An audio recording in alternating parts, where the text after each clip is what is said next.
வணக்கம். தமிழ்நாடு தேர்வுகள் சேனலின் இந்திய வரலாறு வீடியோ வந்து இது 26வது வீடியோ. ஓகே, இப்போ நம்ம இந்த வீடியோவுக்கு போகிறதுக்கு முன்னாடி நம்ம தமிழ்நாடு தேர்வுகள் சேனலை சப்ஸ்கிரைப் பண்ணதெல்லாம் சப்ஸ்கிரைப் பண்ணுங்கள். ஓகே, இப்போது இந்த வீடியோஸ் எல்லாமே வந்து உங்களுக்கு தமிழ்நாடு நடத்துகிற அனைத்து காம்படிட்டிவ் எக்ஸாமுக்கும் பயன்படும். கண்டிப்பாக நீங்கள் இதை எல்லா வீடியோவும் நீங்கள் பார்ட், அதாவது டாபிக் வைஸ் எல்லாமே உங்களுக்கு கண்டிப்பாக இது பயன்படுற மாதிரி தான் இந்த வீடியோவை நான் போட்டு வரேன். இப்போ நம்ம வீடியோக்குள்ளே போகலாம்.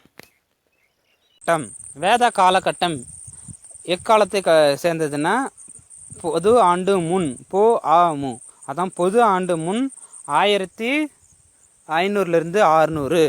ஓகே, இரும்பு காலம் என்று அழைக்கப்படுகிறது இந்த வேத காலகட்டம். இரும்பு காலம்தான் வந்து இந்த வேத கால கட்டங்கிறது. ஏன்னா இப்போ சிந்து சமவெளியில் வந்து இரும்பு அவங்களுக்கு தெரியாது. காரணம் என்ன, இவங்க இந்த வேத ஆரியர்கள் தான் வந்து இரும்பு கண்டுபிடிச்சி பயன்படுத்திக்கிட்டு இருந்தாங்க. ஓகே, ஆரியர்களின் முதன்மை தொழில் எது? கால்நடைகளை மேய்ப்பது. ஆரியர்களின் முதன்மை தொழில் எது? கால்நடைகளை மேய்ப்பது. அழித்து எரித்து சாகுபடி செய்யும் வேளாண்மை முறையை பின்பற்றினார்கள் யாரு? இவங்க ஆரியர்களுக்கு முதன்மை தொழில் கால்நடை மேய்ப்பது. அது இல்லாமல் அழித்து எரித்து சாகுபடி செய்யும் வேளாண்மை முறையை பின்பற்றினார்கள். ஓகே, ஆரியர்கள் என்பவர்கள் யார்? இந்தோ ஆரிய மொழி பேசுபவர்கள். ஆரியர்கள் என்பவர்கள் யார் யார்னா இந்தோ ஆரிய மொழி பேசுபவர்கள், இடமிட்டு இடம் குடிபெயர்ந்து செல்லக்கூடிய கால்நடை மேய்ப்பவர்கள்.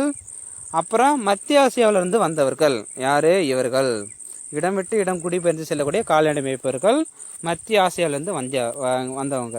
ஓகே, இப்போது இவங்க அந்த மத்திய ஆசியாவிலேருந்து எப்படி வந்தாருங்கன்னா இந்து குஷ் மலைகளில் உள்ள கைபர் கான்வாய் வழியாக தான் உள்ள நம்ம இந்தியாவுக்குள்ளே வந்திருக்காங்க. ஓகே, அடுத்து பாருங்கள், அழித்து எரித்து சாகுபடி செய்யும் வேளாண் முறை என்பது என்ன? இவங்க வந்து ஏற்கனவே படித்தது அழித்து எரித்து சாகுபடி செய்யும் வேளாண் முறை. அதில் செஞ்சுட்டு தான் வந்து அவங்க இடம் பெயர்ந்திருக்காங்க. அப்படின்னா என்ன அர்த்தம்னா, நிலத்தின் மீதுள்ள மரங்கள் மற்றும் செடி கொடிகள் அனைத்தும் வெட்டப்பட்டு எரிக்கப்படும். அந்நிலத்தில் குறுகிய காலத்திற்கு வேளாண்மை செய்து அதன் பின் அந்நிலம் கைவிடப்படும். அதன் பின் தான் வந்து அந்நிலம் கைவிடப்படும். அதாவது ஒரு நிலத்தை வந்து தேர்ந்தெடுத்துட்டு அந்த நிலத்தில் வந்து செடி கொடி எல்லாத்தையும் வெட்டி போட்டு கொளுத்தி விட்டுட்டு திரும்ப வந்து அங்கே உழுது பயிர் செய்து திரும்ப அதை விட்டுட்டு வேறு இடத்துக்கு போடுவாங்க. அதுதான் வந்து அரித்து எழித்து சாகுபடி செய்யும் வேளாண் முறை என்பதாகும். ஓகே, ரிக்வேத காலத்தில் ஆரியர்கள் வாழ்விடம் தற்போது இந்தியாவில் எந்த இடம் அப்படின்னா பஞ்சாப் தான் வந்து ரிக்வேத காலத்தின் ஆரியர்களின் வாழ்விடம். ஓகே, சரி, இப்போ வந்து பஞ்சாப்னு இருக்குது. அப்போது அது பேர் என்னென்னா, அப்போது அந்த இடத்துக்கு சப்த சிந்து என்று அழைக்கப்பட்டது. அப்போது அந்த இடத்திற்கு சப்த சிந்து என்று அழைக்கப்பட்டது. ஓகே, அப்போ சப்த சிந்து என்பதன் பொருள் என்ன? சப்த சிந்து என்பதன் பொருள் 7 ஆறுகள் ஓடும் பகுதி. சப்த சிந்து என்பதன் பொருள் 7 ஆறுகள் ஓடும் பகுதி. ஓகே, எப்போது ஆரியர்கள் சிந்து கங்கை சமவெளியில் அமர்ந்தனர்?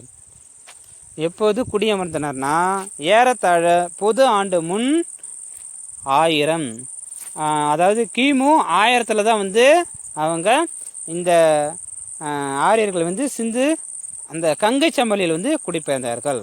ஓகே, வேதகால இலக்கியங்களை இருபெரும் பிரிவுகளாக பிரித்துள்ளனர். அப்போவே வேதகால இலக்கியங்களை இருபெரும் பிரிவுகளாக பிரிக்கப்பட்டது. ஒன்று வந்து சுருதிகள், இன்னொன்று வந்து ஸ்மிருதிகள் ஒன்று, சுருதிகள் ஒன்று.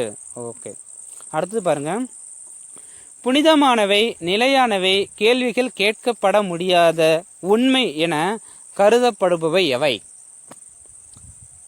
அதாவது புனிதமானவை, நிலையானவை, கேள்வி கேட்கப்பட முடியாத உண்மை என கருதப்பட்டவை எவைன்னா சுருதிகள். இது அந்த வேதகால இலக்கியங்களில் முதற் பகுதி. ஓகே, அப்போ அந்த சுருதிகள்ங்கிறது என்னென்ன அதில் வரும்னா 4 வேதங்கள், பிராமணங்கள், ஆரண்யங்கள் மற்றும் உபநிடதங்கள். இது எல்லாமே சேர்ந்தது தான் சுருதிகள்னு கூறுறாங்க. ஓகே, அடுத்தது பாருங்கள், சத்தியமேவ ஜெயதே. இதுக்கு தமிழ் என்ன அர்த்தம்னா வாய்மையே வெல்லும். அப்போது இந்த சத்தியமேவ ஜெயதே என்ற வாக்கியம் எதிலிருந்து எடுக்கப்பட்டதுன்னா முண்டக உபநிடதங்கள்.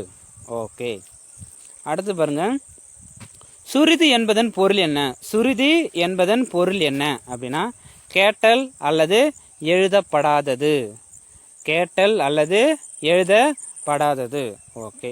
இவை வாய்மொழி வாயிலாக அடுத்த தலைமுறைக்கு கடத்தப்படுகின்றன. இவை வாய்மொழி வாயிலாக அடுத்த தலைமுறைக்கு கடத்தப்படுகின்றன. ஓகே. ஸ்மிருதி என்பதன் பொருள் என்ன? சுருதிங்கிறது என்னன்னா கேட்டல் அல்லது எழுதப்படாதது, வாய்மொழி வாயிலாக அடுத்த தலைமுறைக்கு கடத்தப்பட்டன. ஓகே. ஸ்மிருதி என்பதன் பொருள் என்னன்னா இறுதியான எழுதப்பட்ட பிரதி என்பதாகும். இறுதியான எழுதப்பட்ட பிரதி என்பதாகும். ஓகே. சரி, இப்போ அந்த ஸ்மிருதிகள் என்னென்ன உள்ளது, அதாவது ஸ்மிருதிகள்லாம் என்னென்னது உள்ளே அடக்கியது அப்படின்னா ஆகமங்கள், தாந்திரங்கள், அதாவது தாந்திரீகங்கள், புராணங்கள், சூத்திரங்கள், இதிகாசங்கள் ஆகிய மதம் குறித்த போதனைகளை கொண்ட நூல்களாகும். இந்த ஸ்மிருதிகள் முக்கியமாக எதை சொல்லணும்னா மதம் குறித்த போதனைகளை கொண்ட நூலாகும். அதில் என்னென்ன இருக்குன்னா ஆகமங்கள், தாந்திரீகங்கள், புராணங்கள், சூத்திரங்கள், இதிகாசங்கள். ஓகே. அடுத்தது பாருங்க, வேத காலத்தில் பல கிராமங்களை கொண்ட ஒரு தொகுப்பு பெயர் என்ன? வேத காலத்தில் பல கிராமங்களை கொண்ட ஒரு தொகுப்புக்கு பெயர் என்ன? விஸ். அதை எப்படி சொல்லுவாங்கன்னா குலம்னு சொல்லலாம். குலம். ஓகே. இதன் தலைவர் யாரு? விசயபதி. அப்போ பல கிராமங்களை சேர்ந்த ஒரு இது விஸ் குலம். அதுக்கு தலைவர் விசயபதி. ஓகே. ஜனா என்பவர் யாருன்னா ராஜன். ஜனா என்பவர் யார்? ராஜன். இவர் ஒரு இனக்குழுவின் தலைவர். குழுவின் தலைவர். ஜனா என்பவர் யாரு? இன குழுவின் தலைவர். அவரை எப்படி கூப்பிடுறாங்கன்னா ராஜன் அப்படின்னு சொல்றாங்க. ஓகே. மேலும் அடுத்த டெஸ்டில் சந்திப்போம். நன்றி.